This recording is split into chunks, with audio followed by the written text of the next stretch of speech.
పితాపుత్ర పరిశుద్ధాత్మ నామమున praise the lord. హల్లెలూయా. యేసువా వందన, యేసువా స్తోత్ర, యేసువా మహిమ, యేసువా ఆరాధన. Praise the lord. Hallelujah, hallelujah, hallelujah. ముందుగా జపమాల గురించి కొన్ని విషయాలు తెలుసుకుందాం. తెలుసుకున్న తర్వాత జపమాల జపించుకుందాం. ఆ తర్వాత దివ్య బలి పూజ ఉంటూ ఉంది.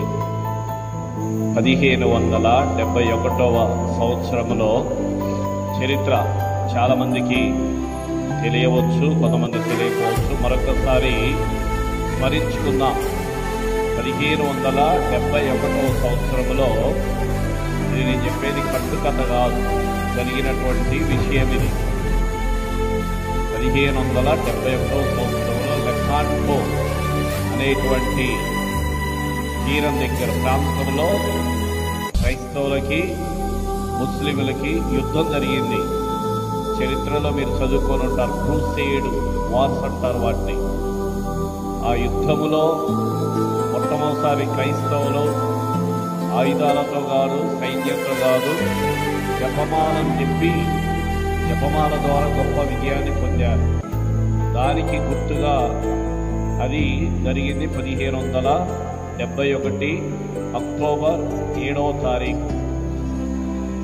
ఈ లెకాంటో అనేటువంటి ప్రాంతంలో ముస్లింలకి క్రైస్తవులు జరిగినటువంటి యుద్ధంలో క్రైస్తవులందరూ కూడా ప్రపంచవ్యాప్తంగా క్రైస్తవులు జపమాలను చేతులు పట్టుకొని జపమాలను జపించి గొప్ప విజయాన్ని పొంది ఉన్నారు. ఆ విజయానికి గుర్తుగా అప్పటి పాపగారు అక్టోబర్ 7వ తారీఖున జపమాల మాత పండుగ జరుపుకోవాలని చెప్పేసి ఆదేశించారు.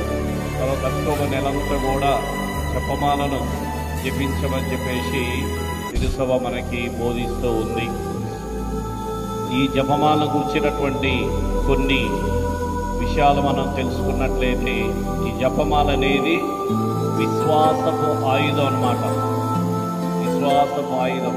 ఈరోజు నేను వాట్సాప్లో పెట్టాను జపమాల గురించినటువంటి వాక్యాలు కొన్ని. జపమాల అనేది మోషే చేతిలో రాతి పలక లాంటిది, సంసోను చేతిలో గాడిద దవడ లాంటిది, ఇంకా మోషే చేతిలో రాతి పలక లాంటిది, సంసోను చేతిలో గాడిద దవడ లాంటిది, దావీదు చేతిలో ఒడిసెల లాంటిది, ఇంకా యేసుప్రభు చేతిలో సిలువ లాంటిది, మరియ తల్లి చేతిలో జపమాల లాంటిది. మోషే చేతిలో రాతి పలకలు ఇశ్రాయేలు ప్రజలను నడిపించినటువంటివి. ఆ దేవుని యొక్క ఆజ్ఞలు, దేవుని యొక్క దీవెనలు, దేవుని యొక్క ఆశీర్వాదం దిగి రావాలంటే ఆ సీనాయి పర్వతం మీద తండ్రి అయిన దేవుడు 2 రాతి పలకల మీద ఆజ్ఞలు ఇచ్చారు. ఆ ఆజ్ఞలు రాతి పలకలు లాంటివి. తర్వాత సంసోను ఆ యొక్క గాడిద దవడతోని ఎంతో మంది శత్రువులను మట్టి కరిపించాడు. దావీదు ఒడిశల రాయితోని గొలియాతుని, దేవుని నిందించిన గొలియాతుని మట్టి కరిపించాడు. యేసు ప్రభు శిలువ ఈ లోకాన్ని రక్షించింది.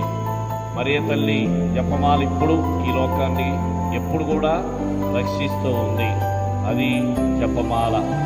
ఈరోజు ఎందుకు ఈ విధంగా ఏర్పాటు చేశామంటే, ఈరోజు మన దేశానికి ప్రార్థన చాలా అవసరం.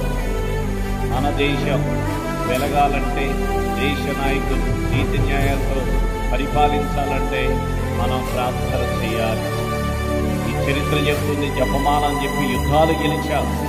కాబట్టి జపమాలను జపించి ఏదైనా గెలవచ్చు అని చెప్పేసి, ఏదైనా సాధించవచ్చు అని చరిత్ర చెబుతూ ఉంది. అందుకనే జపమాల అనేది ఒక విశ్వాసపు ఆయుధం అంట. జపమాల అనేది శాంతికి మార్గం అంట. ఈరోజు మనం దేవుని తల్లి పవిత్ర కన్యమాత మరియమాత ఇచ్చినటువంటి అత్యంత విలువైన బహుమానం ఏంటంటే జపమాల. లూర్దు, ఫ్రాన్స్ నగరంలో, లూర్దు పట్టణంలో బెనెడిక్తమ్మకి ఇచ్చినటువంటి దర్శనంలో మరి తల్లి ఒకటే చెప్తుంది, జపమాలను చెప్పండి, జపమాలను జపించండి, జపమాలను జపించండి. పాపాత్మల మారుమనసు కోసం ప్రార్థన చేయమంటుంది. సో ఈ జపమాల ఆందోళనతో, భయంతో, పాపంతో నిండినప్పుడు జపమాల అనేది ఒక ఆత్మీయమైనటువంటి ఆయుధం అన్నమాట. ఈ కుటుంబంలో ఆందోళన ఉందా, జపమాలని చెప్పండి. ఈ కుటుంబంలో భయం ఉందా, జపమాలని చెప్పండి. ఈ కుటుంబంలో పాపం ఉందా, జపమాలని చెప్పండి. జపమాలంటే కేవలము మాటల ప్రార్థన కాదు, అది మరియ తల్లితో కలిసి యేసుప్రభు యొక్క జీవితాన్ని ధ్యానం చేయటం. యేసుప్రభు గురించి ఎవరికి ఎక్కువ తెలుసు? అపోస్తలులకి,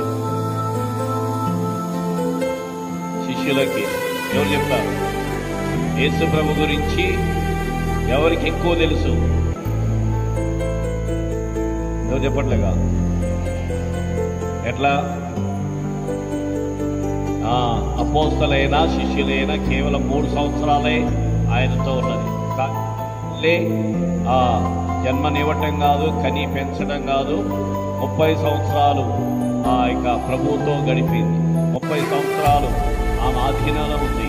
అందుకనే ఆ మరియ తల్లి తెలుసు యేసుప్రభు ఎలాంటి వాడో ఏంటో.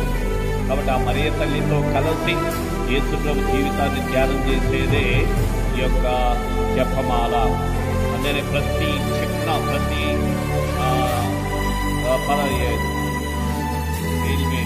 మంగళవార్త జపం, ప్రతి మంగళవార్త జపం కూడా మరియ తల్లితో కలిసి యేసు ప్రభు వేసేటువంటి ఒక అడుగంట.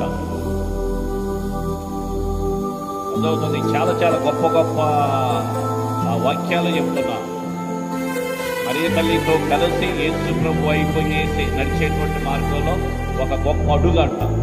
అంటే మనం ఒక మంగళవార్త జపం చెప్తే యేసు ప్రభు వైపు ఒక అడుగు వేసాం. 10 మంగళవార్త జపాలు చెప్తే ఎవరి వైపు? యేసు ప్రభు వైపు. 50 మంగళవార్త జపాలు చెప్తే, 100 మంగళవార్త జపాలు చెప్తే 100 అడుగులు మరియ తల్లితో కలిసి యేసు ప్రభు దగ్గరికి నడిచినట్టు. పునీత డాన్ బోస్కో గారు అంటున్నారు, త్రూ మేరీ టు జీసస్. అంటే మరియ తల్లి ద్వారా యేసుని చేరుదాం, యేసు చెంతకు వెళ్దాం. అది మరియ తల్లి ద్వారా. నేను ఎందుకు ఈ విషయాలు చెప్తున్నానంటే, ఈ లోతైనటువంటి భావాలు తెలుసుకొని అర్థవంతంగా జపమాల చెప్తే బాగుంటుంది. ఏదో యాంత్రికంగా కాదు, ప్రతిరోజు చెబుతున్నాం ఈరోజు చెబుదాం అన్నట్టు కాదు. ఈ లోతైనటువంటి భావాలు తెలుసుకొని జపమాలంటే ఇంత మధురమైనదా, జపమాల ఇన్ని పరమార్థాలు ఉన్నాయా అన్నటువంటిది, ఆ మర్మాలు, పరమరహస్యాలు, అద్భుతాలు తెలుసుకొని ఆ మరియ తల్లి చెప్తుంది, మరియ తల్లితో కలిసి యేసు ప్రభు దగ్గరకు ఒక అడుగు వేసినట్టు. ఈరోజు ఒక 50 అడుగులు వేసినట్టు, రెండో రోజు ఇంకొక 50 అడుగులు. అంటే ఈ జపమాల చెప్పడం ద్వారా మనం ప్రభువుకి ఎంత దగ్గర అవుతామో ఆ సత్యాన్ని మనం తెలుసుకోవాలి. ఈ జపమాల యొక్క శక్తి పునీతులు ఏం చెప్తున్నారు వినండి.